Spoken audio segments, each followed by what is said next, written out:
Hello, friends and neighbors, and welcome back to the poem of the day for today, Wednesday, August 27th, 2025. Today we'll be doing part 4 of The Rime of the Ancient Mariner by Samuel Taylor Coleridge. So, this is the fourth out of 7 of this series this week.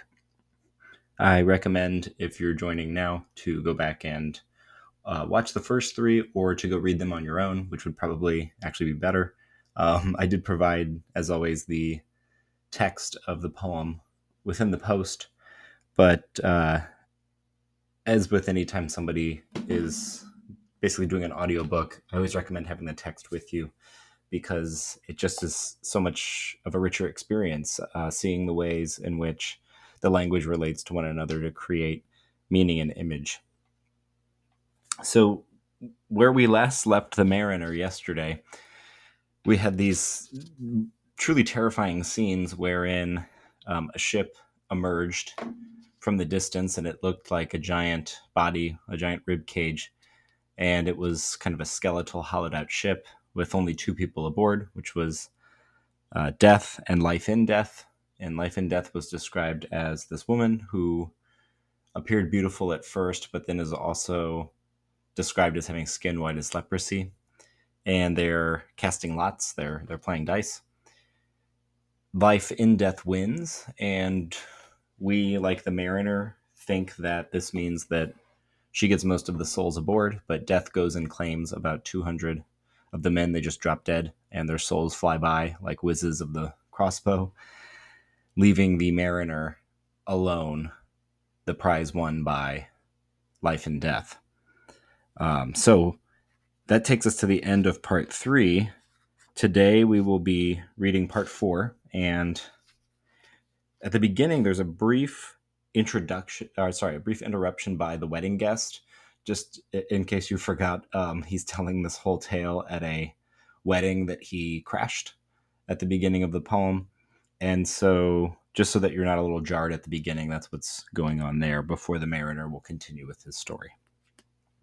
So this is part 4 of The Rime of the Ancient Mariner from 1798 by Samuel Taylor Coleridge. I fear thee, ancient mariner, I fear thy skinny hand, and thou art long and lank and brown, as is the ribbed sea sand. I fear thee in thy glittering eye, and thy skinny hand so brown. Fear not, thou wedding guest, this body dropped not down.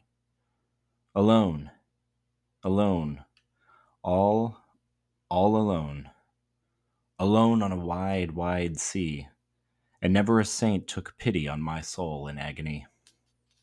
The many men so beautiful, and they all dead did lie, and 1,000 slimy things lived on, and so did I. I looked upon the rotting sea, and drew my eyes away. I looked upon the rotting deck, and there the dead men lay. I looked to heaven and tried to pray, but or ever a prayer had gushed, a wicked whisper came, and made my heart as dry as dust. I closed my lids, and kept them close, and the balls like pulses beat, for the sky and the sea and the sea and the sky lay like a load upon my weary eye, and the dead were at my feet. The cold sweat melted from their limbs, nor rot nor reek did they, though look with which they looked on me had never passed away. An orphan's curse would drag to hell a spirit from on high, but oh, more horrible than that is the curse in dead man's eye. 7 days, 7 nights I saw that curse, and yet I could not die. The moving moon went up the sky, and nowhere did abide. Softly she was going up, and a star or two beside. Her beams bemocked the sultry main like April hoarfrost spread, but where the ship's huge shadow lay, the charmed water burnt alway, a still and awful red. Beyond the shadow of the ship, I watched the water snakes. They moved in tracks of shining white, and when they reared, the elfish light fell off in hoary flakes. Within the shadow of the ship I watched their rich attire, blue, glossy green and velvet black, they coiled and swam, and every track was a flash of golden fire. Oh, happy living things! No tongue their beauty might declare. A spring of love gushed from my heart, and I blessed them, unaware. Sure, my kind saint took pity on me, and I blessed them, unaware.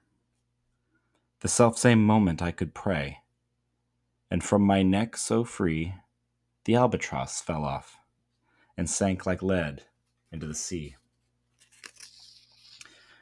So at the end of this part 4, like the end of the previous parts, 1 through 3, that last line at the end of the last quatrain reminds us of the physical presence of the albatross. In the first part, that's when the mariner shoots him. In the second, it's when the albatross is hung over his neck. In the third, it's recalling his firing the crossbow, which killed the albatross. And then here in the fourth, the albatross falls off his neck, which I think leaves us wondering, as the crewmen earlier believed, is the albatross simply, a bird that happened to be there, or as they believed, is it an omen of evil? Is it a Christian soul? And then those two things kind of flip, right? If it's an omen of evil and he killed it, then it seems that might bode well for him, especially with this figure, life in death, which sounds a little bit perhaps better than just death. But also she seems really happy that she was able to win his soul over the other 200. So my thinking as a reader is that something more horrifying is in store for him. And of course, if was something like a Christian soul in the bird that was meant to bring peace and salvation, and he killed it, then it would seem like he's doomed in a sort of more spectacular way. It's falling off then. We have that saying of an albatross around the neck being something that you sort of carry with you as a burden or a curse. And it falling off here is a reminder to the reader that it was there, and I think to the mariner that it was there, but it also seems to foreshadow and signify that something is going to change within the curse. Either the curse has been lifted, I doubt it, or that the curse is entering a kind of more terrifying and violent and destructive phase here.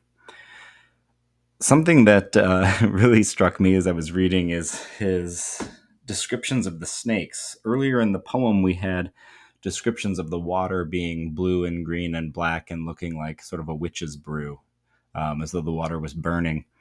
But when the mariner gets here, this is how desperate and lonely he is, and also how dehydrated and starving he is. You remember when he called out for the ship that was coming, the ship that bore death and life in death, he had to bite his own arm to use the blood to wet his whistle so that he could speak. And this is 7 days later, and he's aboard a ship with 200 dead bodies. And he kind of longs for the purposefulness that the moon has, even though the moon seems to be receding and retreating away from him. And he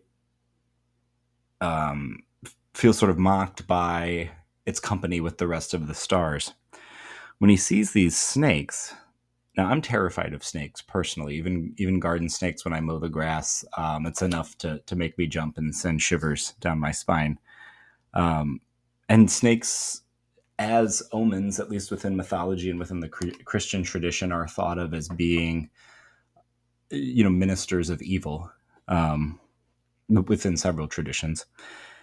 But here he describes them as shining white, having elfish light that falls off them in hoary flakes, like snow-like flakes. And they're blue and they're glossy green and velvet black, which recalls for us as descriptions of the water, but here it's not burning like a witch's brew. Here instead it's a flash of golden fire. So it seems like it's something warm and almost regal. And he cries out about the happy living things that are there and attempts to bless them. I would not be taking solace in this personally. And And it even seems as though his effort to try to bless something that's traditionally mythologically thought of as being a bringer of evil is the thing that makes the albatross fall off his neck. So it seems like it's almost a perverse sacrilege that he's engaging in here, kind of further enmeshing him in the trouble that he's in. Something else that I wanted to point out here that I thought was really interesting and cool as I was reading is about line 250. There's a chiasmus right in the middle of the stanza. It's a 5-line stanza. And I'll reread the entire stanza before I comment. I closed my lids and kept them close, and the balls like pulses beat. For the sky and the sea and the sea and the sky lay like a load on my weary eye, and the dead were at my feet. Even reading it a third time here, it seems as though almost the entire stanza is almost a chiasmus. Right at the center, the third line of that stanza, you have sky, sea, sea, sky, and that's how a chiasmus works, almost like a hinge in the middle of a verse that has a pattern of A, B, B, A. But the first 2 lines before that, he describes closing his eyes, and then he doesn't use the word eyes. He says closes the lid, and the balls like pulses beat, so he can feel the nervousness of his heartbeat through his eyeballs. And after that middle line that I just described, that kind of chiasmus within a chiasmus, we then hear him talking about the weary eyes. So they're tired from pulsing, they're tired from beating, but he's also able finally to call them eyes. And as he opens them in the last line of the stanza, he sees the dead lying there. And after this, we get the strange description that they don't smell, the bodies don't smell, but that they're all, at least one of them, but I like to think all of them are looking at him, looking directly at him, and it seems as though he can't escape their gaze, almost like one of those pictures where wherever you move, it seems as though the person is looking at you as you move. And he sort of recalls that he's cursed here. He describes that as itself being a curse. And that the curse goes on 7 days and 7 nights, which I think, again, brings a kind of subverted religious connotation to this, because the 7 days is thought of as the rotation of creation, the cycle of creation, 7 being a sacred number in the Christian tradition. And he sits in this curse of being stared at by the dead for 7 days. And then that's when he goes in and starts blessing the snakes afterward. So, yeah, this he's lonely now, and we get that interruption from the wedding guest, and he's beginning to lose his mind here. Perhaps the albatross that was around his neck was the thing that was a bit of a spell that caused him to hallucinate these things, or perhaps it's falling harkens to worse things to come. We will hear more tomorrow when we get to part 5. I hope you're enjoying the poem and the read through as we go, and that you will consider finishing the poem with us throughout the rest of the week. Enjoy your day, and may your day bring you peace.